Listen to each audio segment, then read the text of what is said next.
Ito ay isang pygmy marmoset, ang pinakamaliit na unggoy sa mundo. Dahil sa liit nila ay tinatawag din silang finger monkey. Sa liit ay kaya nitong magkasya sa iyong palad.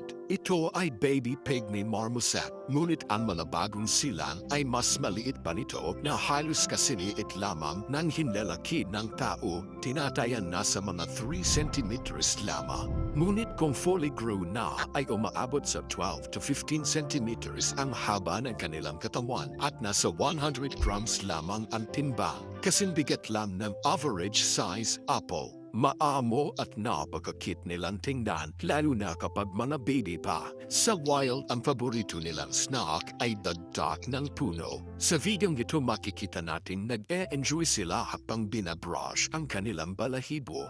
Dito naman ay tila takam na takam ang apat habang kumakain ng green peas. Nakataawa, ngunit swerte din ang isa ito nung ito'y na-rescue sa isang forest fire sa Brazil. Nanghihina at dehydrated ito. At ganito pala ang kanilang tunog.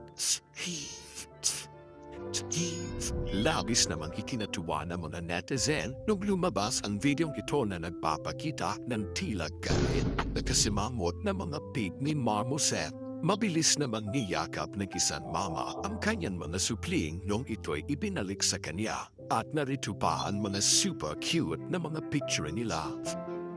Ang pygmy marmoset mula sa genus na Cibuela ay ang pinakamaliit na unggoy sa buong mundo. Halos kasingit lang sila ng Philippine tarsier. Ngunit klaruhin lang natin na ang tarsier ay hindi isang unggoy. May dalawang species ng pygmy marmoset, ang Cibuela pygmea at Cibuela neveventris. Ang kanilang brown na balahibo at mahabang buntot na mas mahaba pa sa kanilang katawan ay tumutulong sa kanilang balanse dahil ginagamit nila ito bilang suporta sa pagkapit sa mga sanga. Bukod dito ang kanilang ulo ay kaya ring mag-rotate o kumikot ng gaya sa kuwago. At sa kabila ng kanilang viit, abay kaya rin nilang tumalon ng 15 feet sa isang kalapyang. Pagdating sa pagkain, ang paborito nila ay ang malalakit na resin mula sa puno na tinatawag na gum. Kaya sila ay tinatawag na gummivores. Pero dahil kumakain din sila ng mga insekto, nectar, prutas at dahon, sila rin ay mga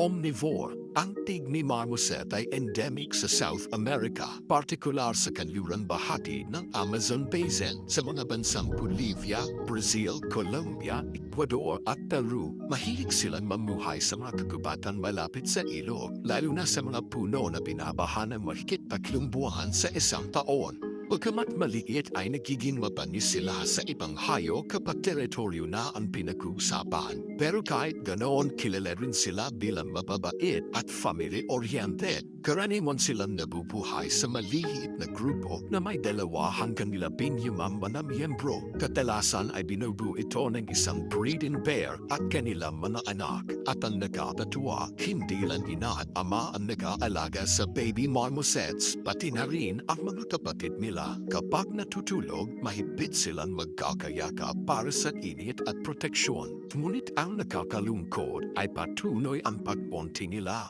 Ayon sa IUCN, bagamat common pa rin ang pygmy marmoset sa wild, unti-unti naman bumababa ang bilang nila dahil sa pagkawala ng kanilang natural na tirahan at ang pagkakaroon ng pet trade. Kaya kasalukuyan silang nasa kategoryang VU o vulnerable. Noong 2016, Year of the Monkey, naging trend sa China ang pagbibenta sa mga ito sa halagang $4,500 each. Ang kanilang edad ay umaabot ng hanggang 18 years, kaya't ang pag-aalanda sa kanila ay isang matagalang responsibilidad. Habang tumatanda, nagiging agresibo sila at may espesyal na panangailangan sa kanilang kapaligiran.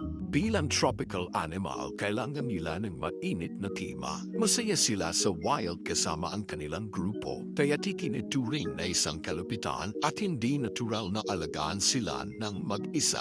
Gusto mo bang mag-alaga na napaka-cute na pygmy marmoset?